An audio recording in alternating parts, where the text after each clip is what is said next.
નમસ્કાર વિદ્યાર્થી મિત્રો, નીલકંઠ પરિવારવાદી ઉમેશ વાળા આજના વિડિયો લેક્ચરમાં આપનું હાર્દિક સ્વાગત કરું છું। વિદ્યાર્થી મિત્રો, આપણે ધોરણ 10 સામાજિક વિજ્ઞાન વિષયનો અભ્યાસ કરી રહ્યા છીએ, જેની અંદર આપણે પ્રકરણ નંબર 19 માનવ વિકાસ તેની વાત કરતા હતા। અગાઉના વિડિયો લેક્ચરની અંદર આપણે વાત કરી હતી માનવ વિકાસ છે, માનવ વિકાસ આંક કેવી રીતે નક્કી કરવો, માનવ વિકાસ અહેવાલની ચર્ચા કરી હતી। આ ઉપરાંત આપણે જોયું હતું કે માનવ વિકાસ સામે કેટલાક પડકાર છે, ચેલેન્જ છે। એમાં પણ આપણે બે પ્રકારની વાત કરી હતી, કયા તો એક તો સ્વાસ્થ્ય અને બીજું લૈંગિક સમાનતા। ત્રણ એવા પડકારો છે કે જેના કારણે માનવ વિકાસમાં અવરોધ ઊભો થાય છે, અવરોધ પેદા થાય છે। એક તો સ્વાસ્થ્ય, કે પહેલું સુખ તે જાતે નહીં આવે, આપણે હેલ્ધી હોઈએ તો જ આપણો વિકાસ થાય, અને આપણો વિકાસ થાય તો જ રાષ્ટ્રનો વિકાસ થાય, તો જ માનવ વિકાસ છે એ સારો બને। બીજી આપણે વાત કરી હતી લૈંગિક સમાનતા, એટલે કે સ્ત્રી પુરુષ સમાનતા। એના વિશે પણ આપણે જોયું હતું કે ભારતમાં સ્ત્રી અને પુરુષ વચ્ચેની સમાનતા છે, એમાં ઘણો બધો તફાવત છે, તેને ધ્યાનમાં રાખવી જરૂરી છે। એના પછી એક ત્રીજું મહત્વનું પડકાર એટલે મહિલા સશક્તિકરણ। આપણે અગાઉ વાત કરી હતી કે ગાડીના બે ટાયર સરખા હોય તો જ ગાડી બરાબર ચાલે, તો એમ આપણા દેશમાં આપણે જાણીએ છીએ કે આપણા દેશમાં સમગ્ર વિશ્વમાં પુરુષ છે એનું વર્ચસ્વ વધારે છે, પણ મહિલાઓ છે એને પહેલેથી અબળા ગણવામાં આવી છે, અબળા બળ વગરની। તો આજે એને સબળા બનાવવાની વાત છે, કે બળ સાથે એટલે સશક્ત બનાવવાની વાત છે। તો ત્રીજું મહત્વનો પડકાર એટલે મહિલા સશક્તિકરણ, એની આપણે આજે વાત કરવાની છે। તો ચાલો જોઈએ વિદ્યાર્થી મિત્રો, મહિલા સશક્તિકરણ, સ્ત્રીઓ છે ને કે આપણે વિકાસની વાત કરીએ તો સમગ્ર જે વિકાસ છે એના કેન્દ્ર બિંદુમાં છે। આપણે વાત કરીએ કે સ્ત્રીઓ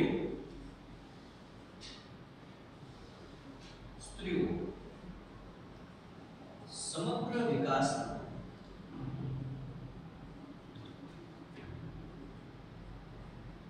કેન્દ્ર બિંદુમાં છે।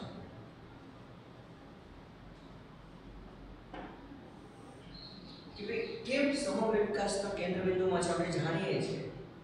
મેં તમને હમણાં જ વાત કરી કે ભાઈ ગાડી હોય તેના બે ટાયર સરખા હોવા જોઈએ, એટલે આપણે ટાયરની વાત કરીએ છીએ તો એક સ્ત્રી અને પુરુષ, સમાજમાં સ્ત્રી અને પુરુષ આના દ્વારા બનેલો સમાજ છે, મતલબ બંને જો સશક્ત હોય તો જ વિકાસ સાધી શકાય। તો આપણે જાણીએ છીએ પુરુષ તો પહેલેથી જ વિકસિત છે, તો આજના સમયમાં જે નબળું પાસું છે એટલે ખાસ આપણે જેને અત્યાર સુધી અબળા બનતા હતા તે સ્ત્રીઓ છે, એ સમગ્ર વિકાસના કેન્દ્ર બિંદુમાં છે, મતલબ લક્ષ્યમાં છે। કોઈ પણ રાષ્ટ્ર હોય એ કોઈ પણ રાષ્ટ્રમાં સ્ત્રીઓના વિકાસ માટે આર્થિક વિકાસ છે એ કરવો જરૂરી છે, મતલબ આર્થિક બાબતમાં ધ્યાન દેવું ખૂબ જ જરૂરી છે। કોઈ પણ રાષ્ટ્રમાં સ્ત્રીઓના વિકાસ માટે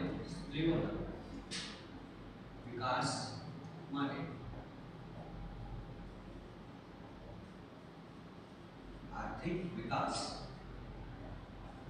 સ્ત્રીઓના વિકાસ સાથે વિદ્યાર્થી મિત્રો વિકાસ સાથે આર્થિક વિકાસ જોડાયેલો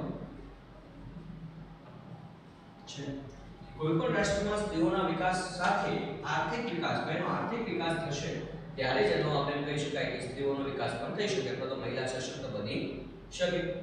આપણે એ સમજીએ કે સ્ત્રી વિકાસ માટે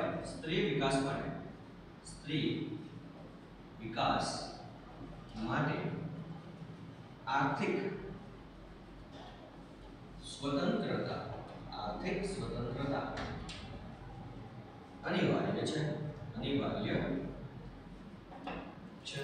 કોઈ પણ જગ્યાએ સ્ત્રીઓનો વિકાસ સાધવો હોય અને આર્થિક સ્વતંત્રતા હોવી જરૂરી છે। આપણે વાત કરી કે ભાઈ સ્ત્રીઓ સમગ્ર વિકાસના કેન્દ્રમાં છે, બીજું એ પોતે આર્થિક વિકાસ સાથે જોડાયેલી એક બાબત છે। કેમ? કારણ કે આર્થિક રીતે કેપેબલ હશે, આપણે સામાન્ય રીતે કહીએ છીએ કે હું મારા પગ પર ઊભો રહીશ, પગ પર તો આપણે નાના હોય ત્યારથી જ ઊભા રહેતા થઈ ગયા હોઈએ છીએ, પણ પગ પર ઊભો રહેવો એનો તમને ખ્યાલ હશે કે શું અર્થ થાય છે, તો કે પોતે જાતે સક્ષમ બનવું। સક્ષમ ક્યારે બને? જ્યારે એ આર્થિક રીતે સ્વતંત્ર બને, ત્યારે પોતાની જાતે આર્થિક ઉપાર્જન કરતો બને, આર્થિક વળતર મેળવતો બને, ત્યારે એમ કહી શકાય કે પોતાનો વિકાસ સાધી શકે છે। મારો વિકાસ સાધવો હોય ને હું કદાચ બહારથી પૈસા લાવીને વિકાસ કરું તો થાય ના થાય, કારણ કે થાય તો કે બહારથી બીજા પાસેથી પૈસા લઈ લેવા તો મારે પાછા દેવા જ પડે, તો મારો વિકાસ ક્યાંથી થવાનો? પણ જ્યારે હું આર્થિક રીતે સ્વતંત્ર હોઈશ, આર્થિક રીતે ઉત્પાદન કરતો હોઈશ, ત્યારે મારો વિકાસ આપોઆપ થશે. તો એમ સ્ત્રી વિકાસ માટે આર્થિક સ્વતંત્રતા અનિવાર્ય છે. અનિવાર્ય એટલે ખૂબ જ જરૂરી છે. સામાન્ય રીતે આપણે વાત કરીએ કે જો કોઈ એક સ્ત્રી છે એનો વિકાસ થશે તો આપણે જાણીએ છીએ કે સ્ત્રી છે એ પહેલા પિતાના ઘરે અને લગ્ન કરીને સાસરે. તો એક સ્ત્રી જો વિકસિત હશે તો એક ઘરનો વિકાસ થશે, એક ઘર વિકસશે તો એક સમાજનો પણ વિકાસ થશે અને અંતે તો આપણે વાત કરીએ ને તો સમગ્ર રાષ્ટ્રનો વિકાસ પણ થાય છે. સામાન્ય રીતે સમજીએ સ્ત્રી વિકાસ, સ્ત્રીનો વિકાસ થશે તો શું થશે? તો કે ઘરનો વિકાસ થશે, ઘર વિકસશે, ઘર વિકસશે તો સમાજનો વિકાસ થશે, સમાજથી જે રાષ્ટ્ર છે એટલે કે રાષ્ટ્રનો પણ વિકાસ થશે. સમજાય છે કે નહીં? આપણે જાણીએ છીએ કે ભાઈ ઘરની અંદર સૌથી મહત્વનો રોલ હોય ને તો આપણે એમ કે કોનો? તો કે પપ્પાનો, પિતાનો, બરાબર ને? આજ કહીએ છીએ પણ આ વાત સાચી છે. હંમેશા બે બાજુ જ પાસા મહત્વના છે, પરંતુ સ્ત્રીઓનો પણ એટલું જ મહત્વનું યોગદાન છે. એક વસ્તુ વિચારી, સવારમાં વહેલા ઉઠે, પપ્પા માટે ટિફિન બનાવે, તમને તૈયાર કરીને સ્કૂલે મોકલે, બધું કામ પતી જાય પછી આપણે કપડાં ધોવાનું એ કરી લઈએ, બપોરના જમવાનું, બપોરનું જમવાનું કરે, વાસી પાછું કે થોડી વાર એને રેસ્ટ મળે કે કપડાં સંગી લે, તે સાંજનું પાછું ખાવાનું બનાવો એ કરે, પછી રાતે પથારી બધા સુકાવીને આપણે સુકાવી બધા વહેલા ઉઠે, તો એનું યોગદાન પણ ખૂબ જ મહત્વનું છે. તો ખાસ સાથે સાથે પપ્પા છે કામે જતા રહે તો બાળકોનું ઉછેર કરવાનું કામ કોના માથે આવે? તો કે સ્ત્રીઓ માટે. તો એક સ્ત્રી છે એ પોતાના બાળકને, પોતાના કુટુંબને પણ શું કરે છે? વિકસિત કરે છે. એટલે જ કહ્યું છે કે સ્ત્રી વિકાસથી ઘર વિકસશે, ઘરથી જ સમાજ છે, ઘર એક ઘર એ બીજું ઘર, ત્રીજું ઘર, ઘર દ્વારા જ આપણે એક સમાજ બને છે. તો એક ઘર વિકસે તો સમાજ વિકસશે, સમાજ વિકસશે તો સમાજની સાથે જ રાષ્ટ્ર પણ જોડાયેલું છે, તો સમાજના વિકાસની સાથે સાથે રાષ્ટ્રનો પણ વિકાસ થશે. આજે મહત્વપૂર્ણ વાત એ છે કે આપણો દેશ, ભારત દેશે પણ આ તરફ પગલા ભર્યા છે. મહત્વપૂર્ણ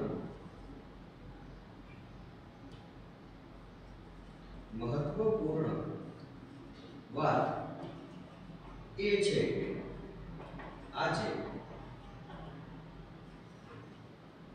આપણા દેશે પણ આ તરફ પગલા ભર્યા છે, કે આજે આપણો દેશ પણ સ્ત્રી વિકાસ પાછળ એમ કહી શકીએ કે નવી નવી યોજનાઓ, નવા નવા કાર્યક્રમો અમલમાં મૂકીને સ્ત્રી વિકાસ થાય એ માટે મહત્વના પ્રયત્ન કરી રહ્યા છે.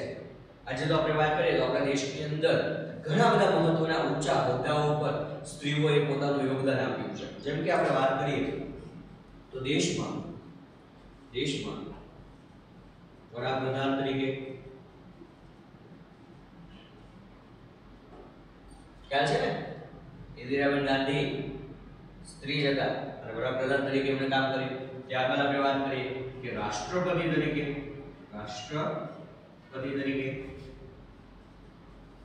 પ્રતિભાબેન પાટીલ તેમજ જુદા જુદા રાજ્યોમાં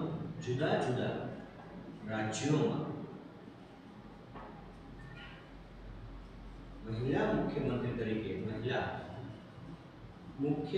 તરીકે સ્થાન શોભાવ્યું છે. કે આપણે વાત કરીએ કે આપણા દેશની અંદર અલગ અલગ મહત્વના ઉચ્ચ હોદ્દાઓ પર વડાપ્રધાન તરીકે, રાષ્ટ્રપતિ તરીકે, ત્યારબાદ જુદા જુદા રાજ્યોમાં મહિલા મુખ્યમંત્રી તરીકે આપણે ગુજરાતમાં વાત કરીએ આનંદીબેન પટેલ, બરાબર, અને બંગાળની અંદર અત્યારે આપણે જાણીએ છીએ મમતાબેન મુખર્જી જે મહત્વના કાર્યો કરી રહ્યા છે, બરાબર ને? તો આ રીતે અલગ અલગ રાજ્યોમાં મુખ્યમંત્રી તરીકે, રાજ્યપાલ તરીકે, ઉત્તર પ્રદેશમાં રાજ્યપાલ છે આપણે આનંદીબેન પટેલ અત્યારે જાણીએ છીએ, તો અલગ અલગ રાજ્યોમાં રાજ્યપાલ તરીકે, વડાપ્રધાન તરીકે, દેશની અંદર રાષ્ટ્રપતિ તરીકે, મુખ્યમંત્રી તરીકે મહત્વના જે હોદ્દા છે એમાં પણ એને પોતાનું સ્થાન છે એ જમાવ્યું છે. આ ઉપરાંત આપણે વાત કરીએ વિદ્યાર્થી મિત્રો, ટેક્સી ચાલકથી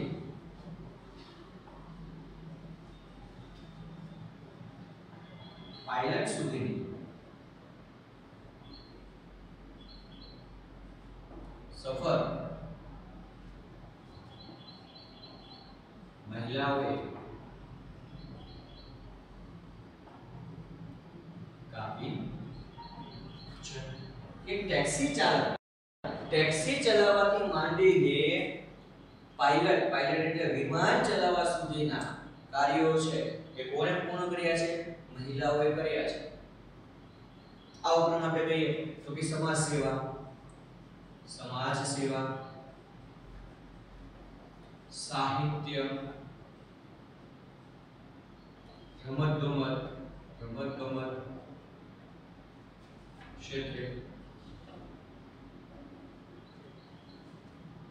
શિક્ષણ અને અભિનય ક્ષેત્રે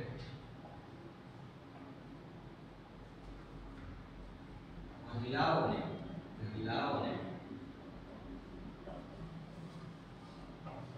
કાર્ય કરતી આપણે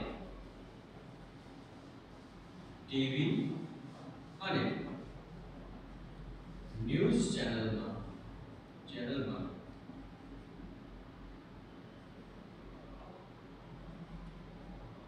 જોઈએ છીએ. આ ઉપરાંત તમે આ બધી બાબતો તમને ખ્યાલ છે કે ભાઈ સમાજ સેવામાં ઘણી બધી જગ્યાએ સમાજ સેવા કાર્યમાં પણ સ્ત્રીઓ જોડાયેલી છે. સાહિત્ય ક્ષેત્રે તમે ગુજરાતીમાં ઘણા ચોપોમાં લખ્યા છે કે સારા પુસ્તકો લખ્યા છે, બરાબર. તો સાહિત્ય ક્ષેત્રે, રમત-ગમત ક્ષેત્રે સાનિયા મિર્ઝા છે, બરાબર, પીવી સિંધુ છે, ઘણા બધા નામ લેવા, મિતાલી રાજે છે, ક્રિકેટરમાં આપણે જાણીએ સૌથી સારું એવું કાર્ય છે, બરાબર. તો આ સિવાય સમાજ સેવા, સાહિત્ય, રમત-ગમત ક્ષેત્રે ઉપરાંત શિક્ષણ ક્ષેત્રે, શિક્ષણમાં પણ ઘણા બધા સારા એવા શિક્ષક તરીકે મહત્વનું કાર્ય કરે છે મહિલાઓ. અને અભિનય ક્ષેત્રે, આ અભિનય ક્ષેત્રની વાત કરીએ તો જોઈએ એટલા નામ મળે, બરાબર. અને તમને ખબર છે અભિનય એટલે આપણે જે હિરોઈન તરીકે કાર્ય કરે છે તે સમજે, કેટરીના બેન, કરીના બેન, એ બધા બેન જ કહેવાના છે. એટલે કેટરીના બેન, કરીના બેન, આ બધી જ મહિલાઓ છે. આ બધી જ મહિલાઓને આપણે કાર્ય કરતા અલગ અલગ જગ્યાએ ટીવીમાં પણ જોયા છે, ન્યૂઝ ચેનલમાં આપણે જાણીએ છીએ, રિપોર્ટર તરીકે પણ, પત્રકાર તરીકે પણ આપણે એને કાર્ય કરતા જોયા છે. તો વિશેષ, અને એમાં તમારી ફેવરિટ ચેનલ આવે છે કઈ? તારક મહેતાના ઉલ્ટા ચશ્મા, જેમાં ન્યૂઝ રિપોર્ટર, રીટા રિપોર્ટર, બરાબર, મહિલા જ છે ભાઈ. તો એમ ઘણી બધી જગ્યાએ આપણે જોઈએ કે મહિલાઓ છે અને કાર્ય કરતા આપણે જોઈએ છીએ. એમણે મહત્વનું યોગદાન આપ્યું છે. ખેતરમાં કે શ્રમ સિવાય પણ, ખેતરમાં કે શ્રમ ઉપરાંત વાણિજ્ય વ્યવસ્થા,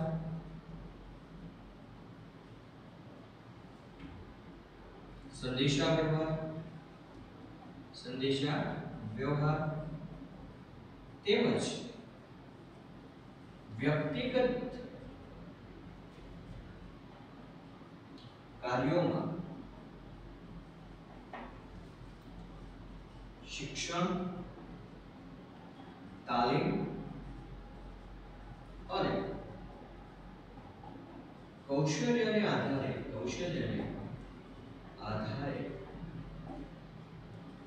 સ્ત્રી રોજગારીનો વિસ્તાર થયો છે. કે આપણે જોઈએ મોટાભાગે પહેલાના સમયમાં હતું કે સ્ત્રીઓ છે તો એ વધારે ને વધારે ક્યાં રોકાયેલી હોય તો કે ખેતરમાં અથવા છૂટક મજૂરીમાં. પણ આજે વાણિજ્ય વ્યવસ્થામાં ઇન્દિરા ડુબીનું નામ તમે સાંભળ્યું હશે, બરાબર, સારા એવા બિઝનેસમેન મેનેજર છે. ત્યારબાદ આપણે વાત કરીએ વાણિજ્ય વ્યવસ્થામાં, ત્યારબાદ સંદેશા વ્યવહારની વાત કરીએ. તમે જ્યારે પણ કોલ સેન્ટરની અંદર ફોન કરો તો સામે મહિલા બોલતા જ હોય, અથવા અત્યારે તમે જાણો છો કે કોરોના જે મહામારી છે જેવો ફોન લગાવો એટલે તરત જ મહિલા સામેથી બોલે તો રેકોર્ડિંગ હોય છે, પણ છે તો મહિલાઓનું નહીં. કે આજની પરિસ્થિતિમાં જે કોરોનાની મહામારી છે તો બહાર નીકળતા પહેલા મોઢે માસ્ક બાંધો, સેનેટાઈઝથી હાથ ધોવો, વ્યવસ્થિત સાબુથી હાથ ધોવો. બરાબર? તો આ બધી જગ્યાએ સંદેશા વ્યવહારની વાત કરીએ.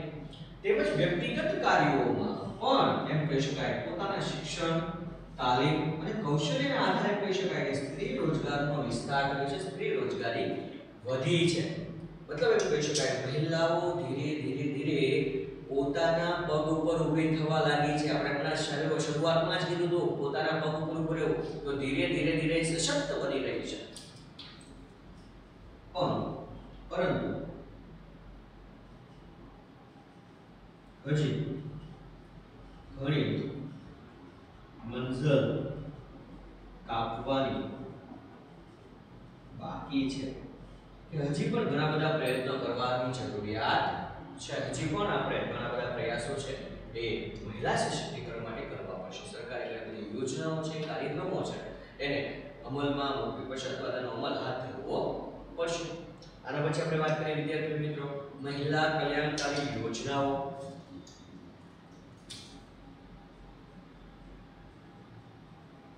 મહિલા કલ્યાણકારી યોજનાઓ. જે મહિલા કલ્યાણકારી યોજનાઓ છે એ મુજબ ભારતમાં મહિલાઓને એક સમાન દરજ્જો મળે, શિક્ષણ મળે, બરાબર છે, સ્વતંત્રતા મળે, મૂળભૂત હકો પ્રાપ્ત થાય એ માટે 1980 થી આપણે વાત કરીએ તો કે મહિલાઓને ખાસ લક્ષ્યમાં રાખીને મહિલા વિકાસ સંબંધિત કેટલાક કાર્યક્રમો છે, યોજનાઓ છે એ આપણા દેશમાં હાથ ધરાય છે. સમજી લઈએ વિદ્યાર્થી મિત્રો ભારતમાં મહિલાઓને સમાન દરજ્જો,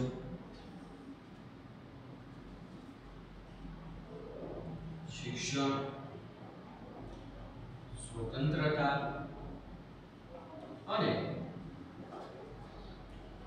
મૂળભૂત હકો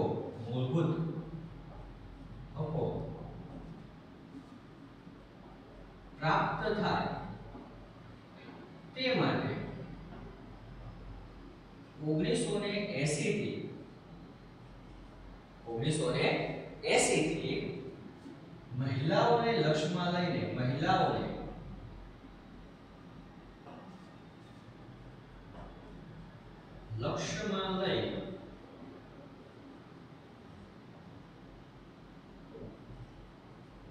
મહિલા વિકાસ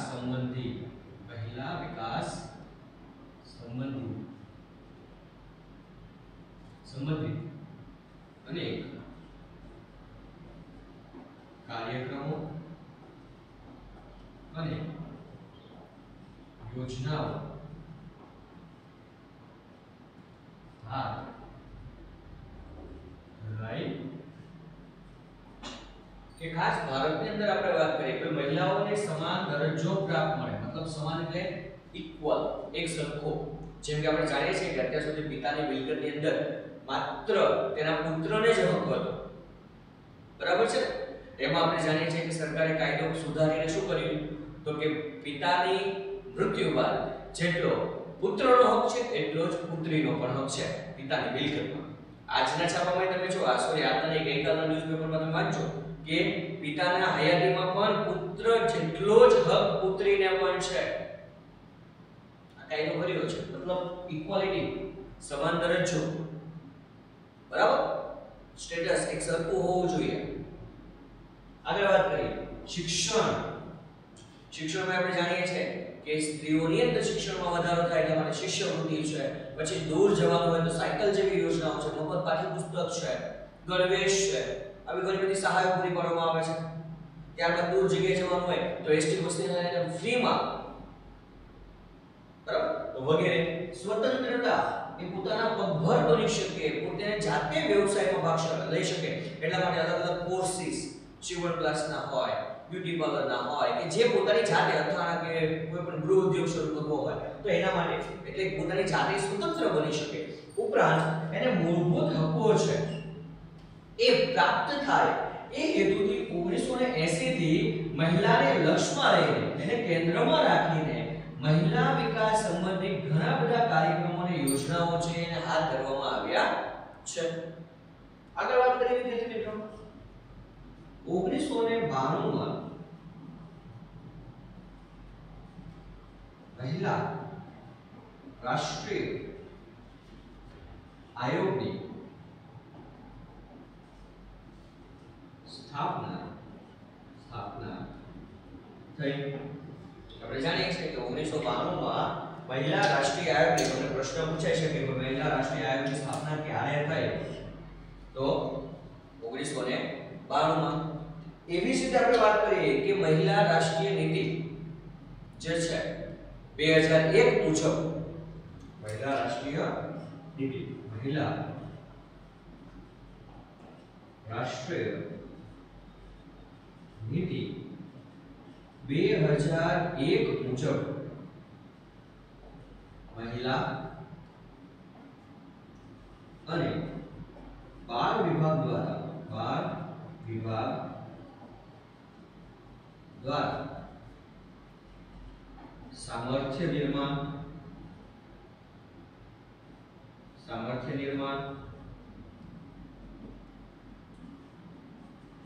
રોજગારી આર્થિક ઉપાર્જન જેવી કામગીરી સોંપવામાં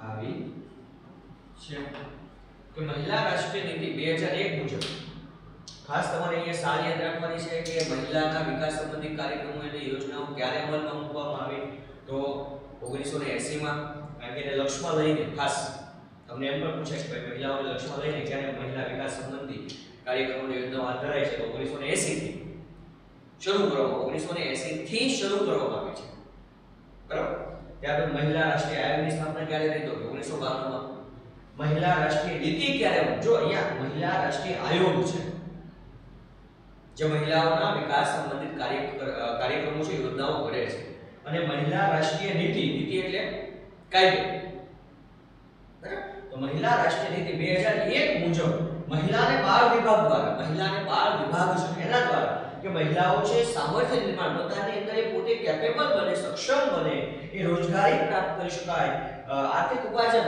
અર્થતંત્રની અંદર પોતાનો ભાગ ભજવી શકે પોતાનો ફાળો આપી શકે તે માટેની કામગીરી સોંપવામાં આવે છે એ વિશે આપણે વાત કરીએ યુનાઇટેડ નેશન્સ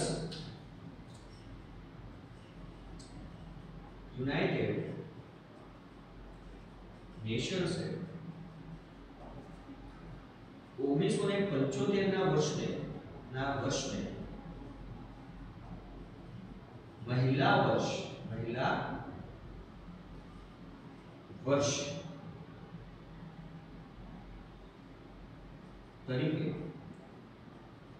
જાહેર કર્યું છે જો બીજો એક મતનો પ્રશ્ન કે યુનાઇટેડ નેશન્સ એટલે કે યુએન આ તો જાણીએ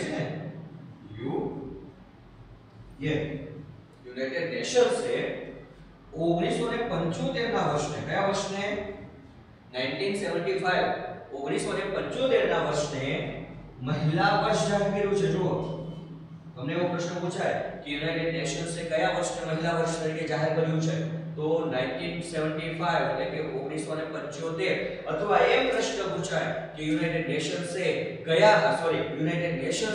1975 ના વર્ષને કયા વર્ષ તરીકે જાહેર કર્યું છે તો કયા વર્ષ તરીકે મહિલા વર્ષ તરીકે એ વિશે આગળ વાત કરીએ વિદ્યાર્થી મિત્રો 1975 થી 1985 ના દશકાને જો દશકો એટલે 10 વર્ષ 1975 થી 1985 ના દશકાને મહિલા દશકા તરીકે જાહેર કરવામાં આવ્યું છે। ઉપરાંત 2002 ના વર્ષને મહિલા સશક્તિકરણ વર્ષ જાહેર કરવામાં આવ્યું છે। તમારે ખાસ અહીંયા અમુક સાલો છે ખૂબ મહત્વની છે। જેમ 1975 ના વર્ષને મહિલા વર્ષ તરીકે જાહેર કરવામાં આવ્યું છે, એવી જ રીતે 1975 થી 1985 નો જે દશકો છે એટલે કે 10 વર્ષ છે એને મહિલા દશકા તરીકે જાહેર કરવામાં આવ્યું છે। કયું? મહિલા દશક। તમારે યાદ રાખવાનું 1975 ને મહિલા વર્ષ જાહેર કર્યું તો ત્યારથી 10 વર્ષ એટલે 85 તો તમને યાદ રહી જ જાય મહિલા દશકા તરીકે। અને ત્યારબાદ 2002 ના વર્ષને મહિલા સશક્તિકરણ વર્ષ। તમારે ખાસ આ બે બાબતમાં ખાસ ધ્યાન આપવાનું છે। એક મહિલા સશક્તિકરણ વર્ષ અને એક મહિલા વર્ષ। બંનેની અંદર ખાલી તફાવત છે। મહિલા વર્ષ પૂછાય, ખાલી મહિલા વર્ષ પૂછાય તો 1975 અને મહિલા સશક્તિકરણ વર્ષ પૂછાય તો 2002। આમાં ઘણી વખત વિદ્યાર્થીઓ ભૂલ કરતા હોય છે, એ ભૂલ કરવી નહીં। સમજે છે? એક છે મહિલા વર્ષ અને બીજું છે મહિલા સશક્તિકરણ વર્ષ। જો મહિલા વર્ષ પૂછાય તો 1975 અને મહિલા સશક્તિકરણ વર્ષ પૂછાય તો 2002। હમણાં આપણે વાત કરીએ પિતાની મિલકતમાં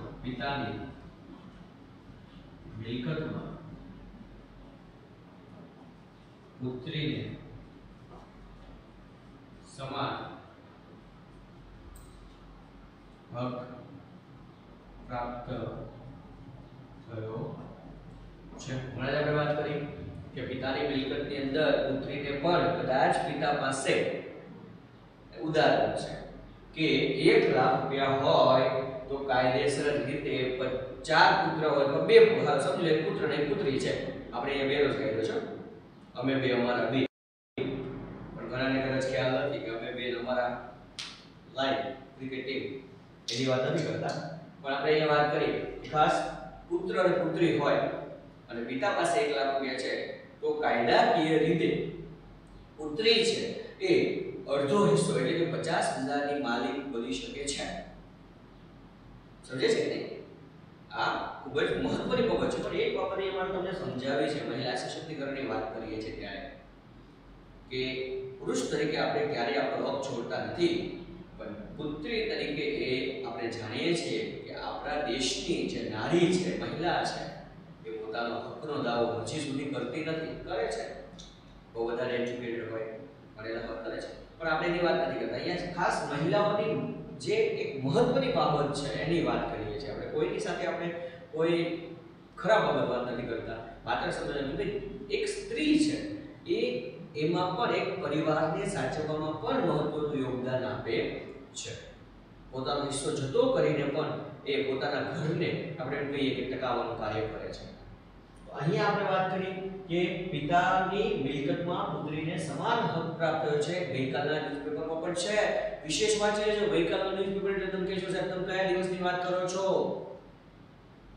12 ઓગસ્ટ 2020 જન્માષ્ટમીનો દિવસ, બરાબર ને? એ દિવસના ન્યૂઝપેપરમાં એકવાર જરૂર વાંચો। હું ગઈકાલે કહું છું તમને એમ થતું છે કે ગઈકાલે એ તો ઘણા દિવસ થઈ ગયા, તમે હજી પાછળ છો, પણ યાદ રાખજો મારા માટે ગઈકાલે છે કે તમે યાદ રાખજો કે 12 ઓગસ્ટ 2020 નો જે જન્માષ્ટમીનો દિવસના દિવસે ન્યૂઝપેપર આવ્યું છે એની અંદર આ આખો છે એકવાર વાંચો સાહેબ, સમજાશે। આગળ જોઈએ વિદ્યાર્થી મિત્રો, ખાસ જોઈએ એના પછી વિદ્યાર્થી મિત્રો મહત્વનો મુદ્દો મહિલા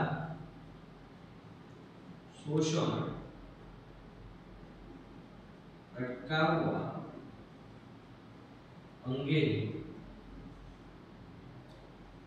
જોગવાઈ।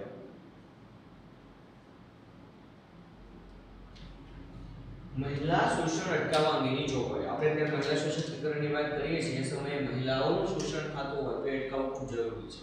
તો ખાસ આપણે વાત કરીએ કે મહિલા સુરક્ષા માટે મહિલા સુરક્ષા અંતર્ગત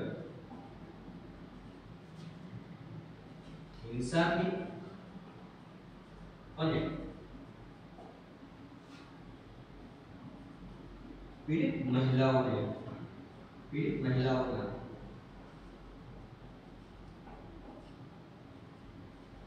રક્ષણ માટે તથા મહિલા વિકાસ સંબંધી માહિતી મેળવવા માટે માત્ર એક જ ફ્રી એટલે કે મફત કોલ દ્વારા એટલે કે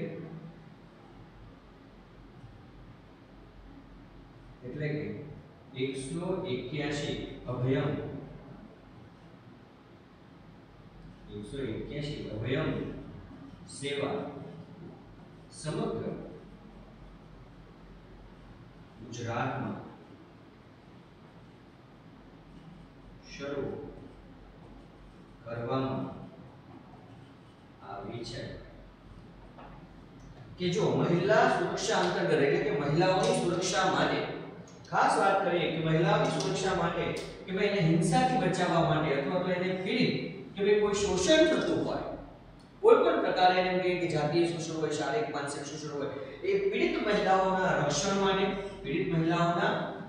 માટે અથવા મહિલા વિકાસ સંબંધી માહિતી મેળવવા માંગતી હોય તો પોતાના વિકાસ માટે એને કોઈ માહિતી જોતી હોય તેના માટે માત્ર એક ટોલ ફ્રી કહેવાય તો ટોલ ફ્રી એટલે એકદમ મફતમાં ફોન સેવા જે છે કોલ છે એ કોલ કરીને એટલે કે અભયમ 181 અભયમ સેવા દ્વારા એને આવી હિંસાથી અને પીડિત મહિલાઓને રક્ષણ મળી રહે છે અને એમ કહી શકાય કે પોતાના વિકાસ માટે માહિતી મેળવી શકે છે અને આખા ગુજરાતમાં ફ્રીમાં આ સેવા છે શરૂ કરવામાં આવી છે સમગ્ર ગુજરાતમાં એમ કહી શકાય કે એકદમ મફતમાં કદાચ કોઈ મહિલાઓ છે એનું શોષણ થતું હોય ખાસ વિદ્યાર્થી મિત્રો યાદ રાખજો કે આમાં આપણે ઘણી બધી બહેન દીકરીઓ પણ છે ખાસ યાદ રાખવા જેવી બાબત તમારા માટે છે બહેનો કે કદાચ તમને ક્યાં એવું લાગે કે તમારું શારીરિક માનસિક કે કોઈ પણ પ્રકારનું જાતીય શોષણ થાય છે તો તમે આ નંબર ઉપર ફોન કરીને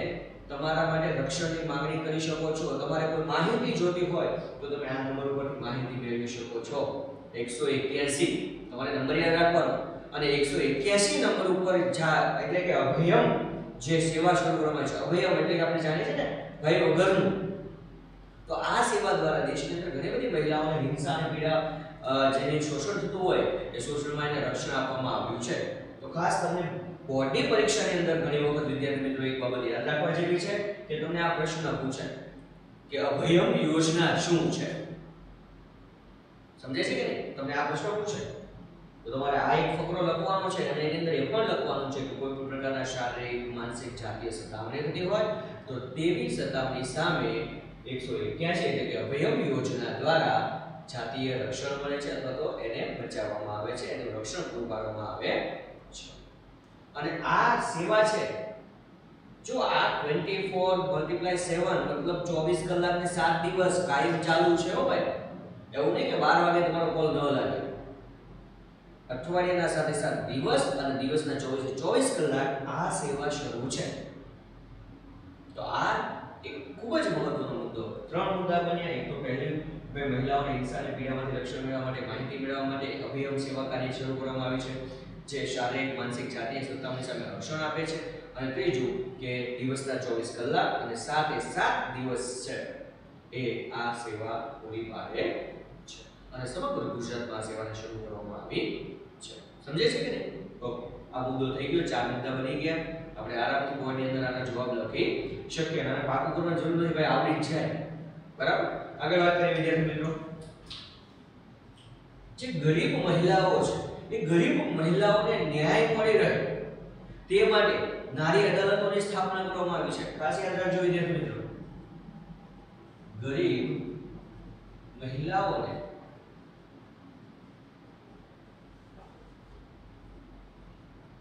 ન્યાય મળી રહે તે માટે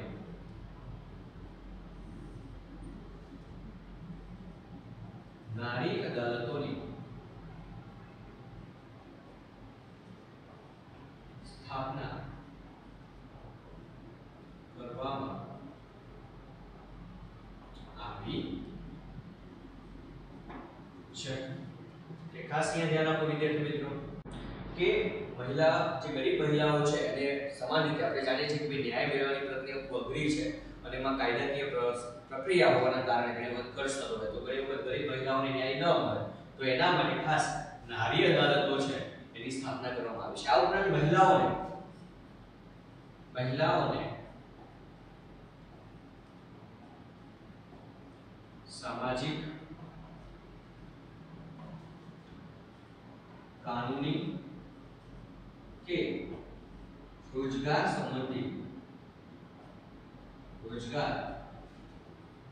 संबंधित समस्याओं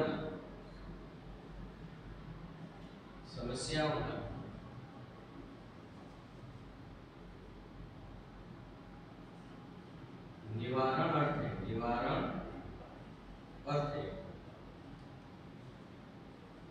महिला कल्याण केंद्रों की रचना કરવામાં આવી છે।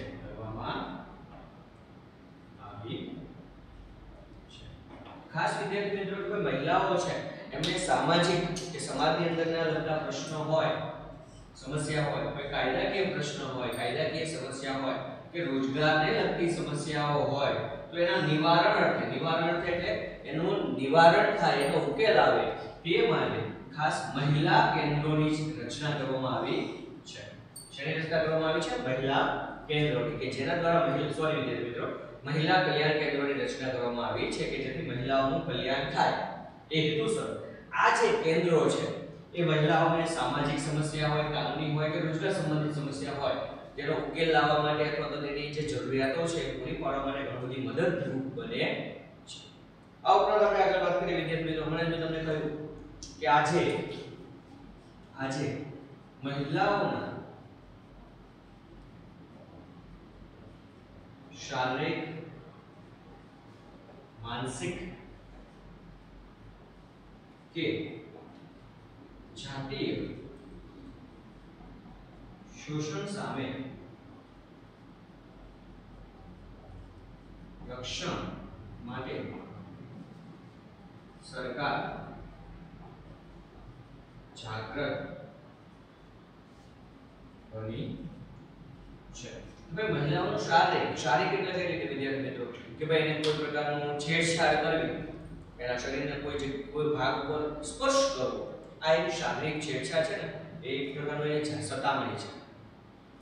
માનસિક એટલે વારંવાર એને એવા શબ્દો કહેવા કે જેને સાંભળવા અઘરા પડે અપશબ્દો આપણે કહીએ છીએ જેના દ્વારા મગજ ઉપર ભાર વધી જાય એ માનસિક સતામણી છે। અને જાતીય કે એના એવા વિભિન્ન ભાગો છે કે જેના ઉપર આપણે કહીએ કે એને પરેશાન કરવામાં આપણે એક પ્રકારે જાણીએ છીએ કે દેશની અંદર અવારનવાર બળાત્કારના કેસોની સાંભળ્યા છે બધું જાતીય સતામણી છે બરાબર। તો આ બધી સામે આજે રક્ષણ માટે સરકાર જાગૃત બની સરકારે ઘણા બધા કાયદાઓ છે કર્યા છે એના માટે આપણે વાત કરીએ ખાસ કે સરકારી ખાનગી व्यवसाय के घर नौकर तरीके कार्य करती महिलाओं जातीय शोषण न थाय तथा स्वतंत्र रीते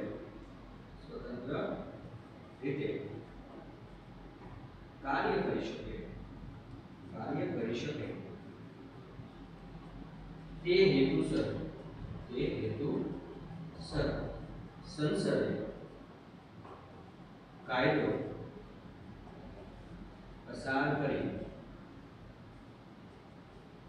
મહિલાઓને રક્ષણ આપ્યું છે કે ખાસ આપણે જો એક સરકારી હોય ખાનગી વ્યવસાય હોય ઘર નોકર તરીકે ઘણી બધી મહિલાઓ કાર્ય કરતી હોય છે. આપણે જાણીએ સરકારી સંસ્થાઓ સાહેબ ન્યાય આવે એનું શોષણ થાય કરે આપણે કહીએ ને માનસિક ઘણા બધા વ્યક્તિઓ પુરુષ હોય ત્યારે એ ઘણી વખત ભૂલી જાય કે આપણી સાથે કોઈ સરકાર કોઈ સ્ત્રી પણ છે ત્યારે એવા શબ્દો બોલે અથવા એવું વાક્ય બોલે અથવા જાણી જોઈને એવા વર્તન કરે કે જે અભદ્ર હોય, જે યોગ્ય ના હોય, બરાબર? તેવા વર્તનથી એને માનસિક પીડા થાય, માનસિક રીતેનું શોષણ.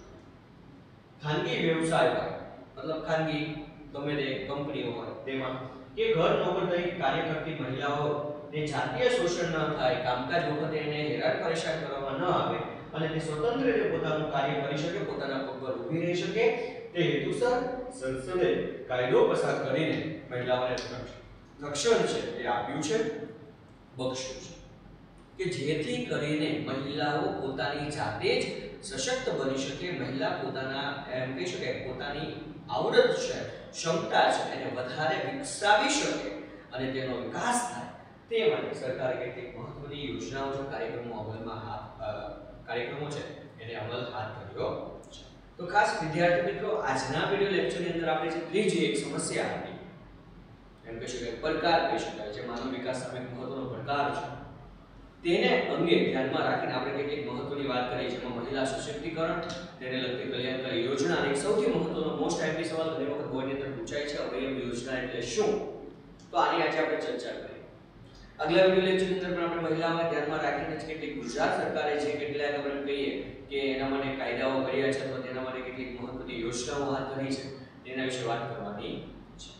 તો મેં તમને દર વખતે કહ્યું છે એક બાબત કે જ્યારે પણ વિડિયો લેક્ચર જોવો છો પાઠ્યપુસ્તકનો ચોક્કસપણે અભ્યાસ કરવો અને ન સમજાય તો ચોક્કસ સંપર્ક સાધવો, બરાબર છે? અને હંમેશા વિકાસ છે એ બે પાસામાં જ કાર્ય કરે છે. હંમેશા બે પાસા મજબૂત હોય ને ત્યારે જ વિકાસ શક્ય બને છે. અને આપણે જાણીએ છીએ કે સમાજ કયા બે પાસા ઉપર આધારિત છે તો કે પુરુષ અને સ્ત્રી આ બંનેમાં સમાનતા લાવવી જરૂરી છે. તો કદાચ તમે આજે ભણેલા વ્યક્તિઓ છે કદાચ કોઈ જગ્યાએ આવી બાબતો જોતા હોવ તો એને સમજાવવું એ આપણી ફરજ છે, તો જ રાષ્ટ્ર વિકાસ સાધી શકાય. ધન્યવાદ.